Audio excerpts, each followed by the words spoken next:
কালকে আমাকে মেসেঞ্জারে নক করছিল, তোমার ম্যাথে কি জানে একটা প্রবলেম। হ্যাঁ, ম্যাথে একটু প্রবলেম ছিল, আসলে তোমার ওর জন্য নক দিছিলাম। ছেলেটা ওদের জন্যই তো কষ্ট করি। আমি চাই যে আমি তো ভালো করে লেখাপড়া করতে পারিনি, আমার ছেলেটা অন্তত ভালোভাবে শিক্ষিত। ও আচ্ছা, আপনার ছেলে আমার স্কুলে তো পড়ে, যে তমাল, ও তো খুব ভালো পড়াশোনা করে। কারণ আপনি এত ভালো মানুষ, আর আপনার বাড়ির গাছে যেই সুন্দর ফল দেখলেই একেবারে চোখে জল চলে আসে আনন্দে। ফল দেখে চোখে জল আসে না, এই জন্যই তো মাথার ঘিলু দায়, বোঝা গেছে নাম দেলু সব ভুলাই ফেলো। যা আপনারা দেখলে মুখে জল চলে আসে। হ্যাঁ, মুখে জল চলে আসে আসলে। আর তো মোটামুটি তো তোর নামে তো আরো বাজে বাজে কথা শুনতে আছি। এইদিকে কান দেওয়ার সময় আছে কাকা, বাজে কথা শুনবেন না তো ভালো কথা শুনবেন। আমি কি এলাকায় ভালো কাজ করতে আসছি? এখন নির্বাচনে যদি জিততে হয় দু একটা তো বাজে কাজ হইবে কাকা। আচ্ছা, আরে তোর বাজে কাজের জন্য তো আমার জন্য সমস্যা, তো আমার জন্য সমস্যা না? আমার সামনে নির্বাচন, এই একটু খোঁজ খবর নেওয়ার জন্য। ও বুঝছি, তোর এই এলাকায় চৌকিদারের দায়িত্ব দিছে, কেডায় ঢুকবো আর কেডায় বাইরে হইবো এরকম কিছু খোঁজ খবর নিবি নাকি? ভাই ভদ্রভাবে কথা বলবেন, চৌকিদার না এলাকার, কেটকিবার এলাকার একটা দায়িত্বশীল মানুষ। আস্তে গলা নামায়া কথা ক, প্রয়োজনে মাটির ভিতরে আরাম করে আবো। এত কথা কস কেন? তুই আমার চিনস? আপনি কে? আমার চিনস কিনা? আপনি কে? আশ্চর্য, আমি হইলাম কাদের মোল্লার পরম আত্মীয়র আত্মীয়র পরম আত্মীয়র পরে যেইটা এইটা। কাদের মোল্লা হইলো আমার ভাইরা, আপন ভাইরা। কি পাম গেছে গা? কাংসা বেড়ে একটা থাপ্পড় দিব, পাম যেদিক দিয়ে বাইরিব তুই নিজেও জানস, আমিও জানি। রাস্তাঘাটে ঠিকঠাক মতো চলবি, ঠিকঠাক মতো কথা কবি।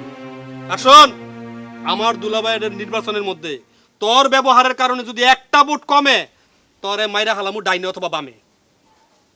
ফুটফাট করে চলবি না, ভালো মতো মানুষের বুঝাবি, ঠিকঠাক মতো কথা কবি। আমি আসছি দুলাভাই নির্বাচনটা করে সুন্দর মতো চলে যাবো। তোর ব্যবহারের কারণে বুঝাই দিবি যে দুলাভাইয়ের প্রত্যেকটা লোক হয়েছে আদব লেহাজ দানা, অনেক ভদ্র মানুষ, এবং দুলাভাই নিজেও একটা ভদ্র মানুষ। আর একটা কথা তোর কই, যে প্রতিপক্ষ কি জানি নাম হের দাঁড়াইছে যে, বাদেন না যেটাই হোক।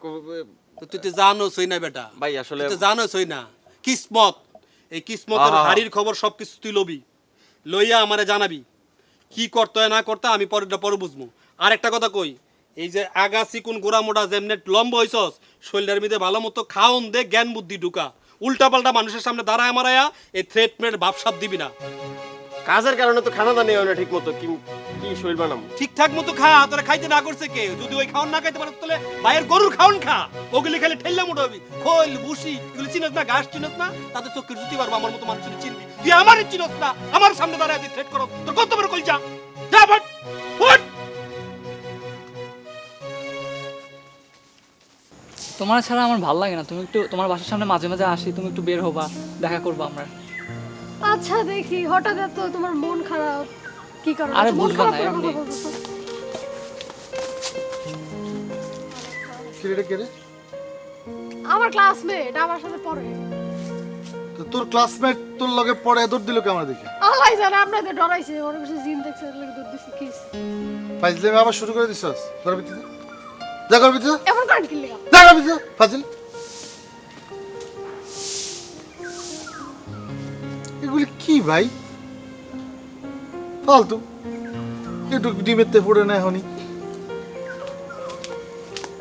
হাই বর্ষা, এমন ফাগুন কেড়ে নিও না আমার প্রিয়ার চোখে জলেনো না। মধুর স্বপ্ন। প্রিয়াকে খুঁজে পেলেন? অসাধারণ গান করেন আপনি। আমি তো ভাবতেই পারিনি, কি ভাবছিলেন? যাকে কল্পনা করে গান গাচ্ছিলাম সে আমার সম্মুখে আসবে, এটা তো আমি কখনোই ভাবি নাই। না, আমি আপনার বাড়িতেই কফির দাওয়াত দিলেন, তো কফি খেতে চলে এলাম। বাড়ি ঘুরে দেখলাম আপনি সেখানে নেই। তো আপনার বাসার চাকর বললো যে সম্ভবত আপনাকে এখানে পাওয়া যেতে পারে। আর আমি সত্যি ভীষণ লাকি যে এই সময় চলে এলাম, নইলে এত সুন্দর গানটা সত্যি মিস করতাম। আসলে মানুষ অবচেতন মনে একজন গান করে, কম বেশি সবাই করে। আজকে প্রকৃতিটা এত সুন্দর আর মনটা এত ভালো লাগছে, আর প্রকৃতির সাথে একজন প্রিয় মানুষ যদি পাশে থাকে, গান তো এমনিতেই আসে। আচ্ছা, আমি আপনার প্রিয় মানুষ বুঝি? জানি না, তবে দেখে তো মনে হচ্ছে। আপনার বাড়িটা অদ্ভুত সুন্দর। বাড়িটা সুন্দর, পাশে মানুষটাও তো অসম্ভব সুন্দর। না না না, এরকম কিছু না। আপনার রুচি অনেক ভালো, বলতেই হবে। ভীষণ সুন্দর, অবশ্যই সাথে সাথে আপনিও সুন্দর। ধন্যবাদ। আমি যে মানুষটির সাথে কথা বলছি সেও তো অপরূপা। তারপর বলুন। বলবো কি, প্রথম দিন যখন দেখেছিলাম তখন দূর থেকে মনে হয়েছিল যে আমি এরকম একটি মানুষকেই খুঁজছি হয়তোবা। এবং ওই দিন দেখার পরে মনে হয়েছিল মনের মধ্যে একটা গানের কলি আসলে গুনগুন করে তখন গাইছিলাম। আপনার প্রকৃতিতে গান আসে, মানুষ দেখলে গান আসে। তবে মানুষ মানে কি বিশেষ মানুষ, প্রকৃতি তো সবসময় উদার। আপনার বাড়িটা অদ্ভুত সুন্দর। বাড়িটা সুন্দর, পাশে মানুষটাও তো অসম্ভব সুন্দর। না না না, এরকম কিছু না। আপনার রুচি অনেক ভালো, বলতেই হবে। ভীষণ সুন্দর, অবশ্যই সাথে সাথে আপনিও সুন্দর। ধন্যবাদ। আমি যে মানুষটির সাথে কথা বলছি সেও তো অপরূপা। তারপর বলুন।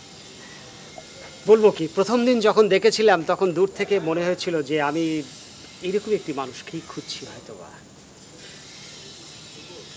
এবং ওই দিন দেখার পরে মনে হয়েছিল মনের মধ্যে একটা গানের কলি আসলে গুনগুন করে তখন গাইছিলাম। আপনার প্রকৃতিতে গান আসে, মানুষ দেখলে গান আসে। তবে মানুষ মানে কি বিশেষ মানুষ, প্রকৃতি তো সবসময় উদার। আমার সেই গানের কলিটা খুব মনে পড়ে যাচ্ছে। শোনান না তাহলে। তাই আমি দূর হতে তোমারে দেখেছি, আর মুখ ধোয়ে চোখে দেখেছি। তোমাকে যখন প্রথম দিন দেখি সেদিনকে আমি মুগ্ধ চোখেতে তাকিয়েছিলাম। আমি তো ভাবছিলাম আরো 2 লাইন গাইবেন, এত তাড়াতাড়ি ছেড়ে দেবেন আমি বুঝতে পারিনি। তাই গান শুনতে ভীষণ ভালো লাগছিল। আকাশে মেঘ, শুভ্র সন্ধ্যা, তার সঙ্গে আপনার গান অসাধারণ। ধন্যবাদ। আর পাশে যদি এরকম একজন সঙ্গী থাকে তাহলে তো পরিবেশটা তো আরো অসাধারণ হয়। আচ্ছা, আপনি এখানে আছেন কতদিন, মানে কতদিন থাকবেন? আবার এখনো আপনি আপনি বলছে, মানে বোঝা যাচ্ছে যে এতদিন রাতের বেলায় হোয়াটসঅ্যাপ মেসেঞ্জারে কথা বলে এখনো মনে হয় মনের মানুষ হতে পারি না নাকি? না, সেটা ঠিক না, কিন্তু যদি পাশের মানুষটা পারমিশন না দেয় তাহলে তো তুমি করে বলা যায় না, তাই না? এরপরেও কি আর পারমিশন দিতে হবে? আচ্ছা বাবা, ঠিক আছে, আমি তুমি করেই বলবো। এবার বলো কতদিন আছো? আছি মানে এই যে নির্বাচন পর্যন্ত আছি, কারণ আমার তো একটা দায়িত্ব আছে এলাকার, থাকতে হবে। আর নির্বাচন পর্যন্ত আশা করছি তুমিও আছো নাকি চলে যাচ্ছ? না, যে গ্রামে নিজের মতো করে কোনো মানুষ থাকে সেখান থেকে চাইলে এত তাড়াতাড়ি যাওয়া যায়। ফ্যান্টাস্টিক, শুনে খুব ভালো লাগলো। আচ্ছা যাই হোক, আজকে আমার একটু ব্যক্তিগত ব্যস্ততা আছে, আর একটু কাজও আছে, আর বেশি সময় নিতে হ্যাঁ, পারবো না। সব অন্য আরেকদিন আবার দেখা হবে। হ্যাঁ, আর সন্ধ্যা হয়ে আসলো, এক কাজ করো, যেহেতু কফির দাওয়াত দিয়েছিলাম, কফি তো খাবেই, তা চলো বাড়িতে যাই, এক কাপ কফি খাই। আর কফি খেতে খেতে আমরা দরকার হয় ওখানে বসে আবারও গান করব দুজন মিলে। বিষয়টা হচ্ছে আজকে কফির থেকেও না অনেক ভালো কিছু পেয়েছি, সুন্দর সুন্দর কিছু গান শুনেছি, তাই কফির দাওয়াতটা অন্য আরেকদিনের জন্য তোলা থাক। আজ এই পর্যন্তই। দারুণ। এই সুন্দর স্বর্ণালী সন্ধ্যায় একই বন্ধনে জড়ালে গো বন্ধু।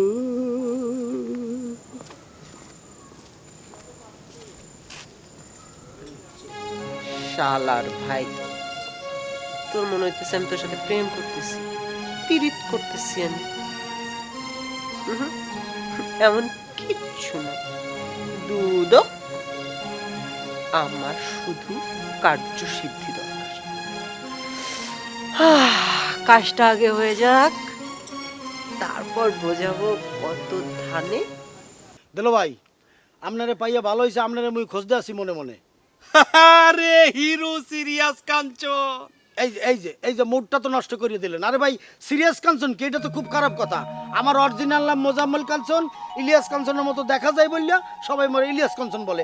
আপনি কইতেছেন সিরিয়াস কাঞ্চন, এই ইনশর্ট করলে এটা ব্যাপারটা খারাপ হয়ে যায় না? কাঞ্চন শুনো, আমি যেটা বলছি আমি মন থেকে বলছি, বুঝা বলছি। দেলুর গেলু, অনেক টাকা বেলু, এটা বুঝতে হবে।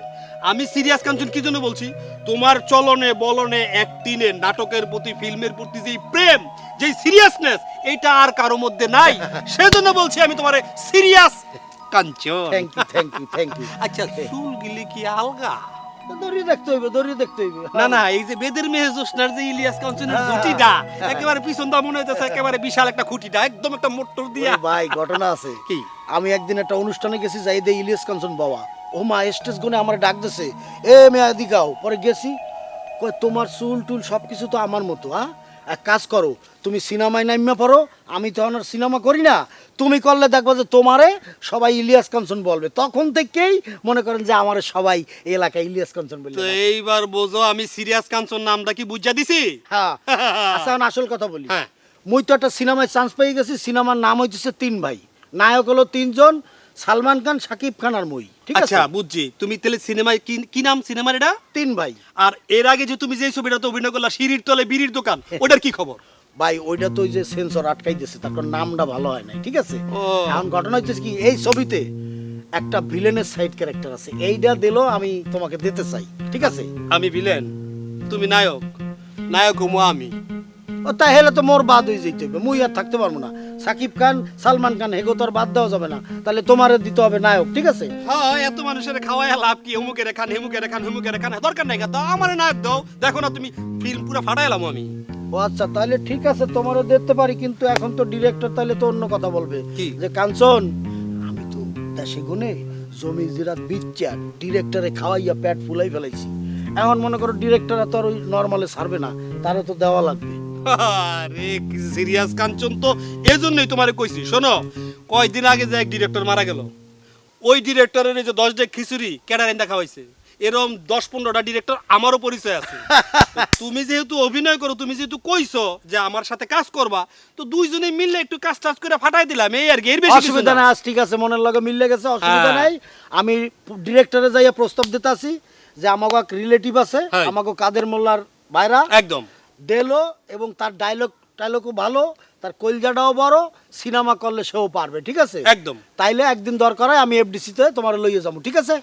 কোনো সমস্যা নেই। আর শোনো, ওমর সানি ভাইয়ের সাথে কিন্তু আমার কত হয়ে গেছে, তাই তার যে নেক্সট ফিল্ম, হ্যাঁ। ওই ফিল্মে কিন্তু তোমার হিরোর ক্যারেক্টার দিব, কারণ তার তো বয়স হয়ে গেছে।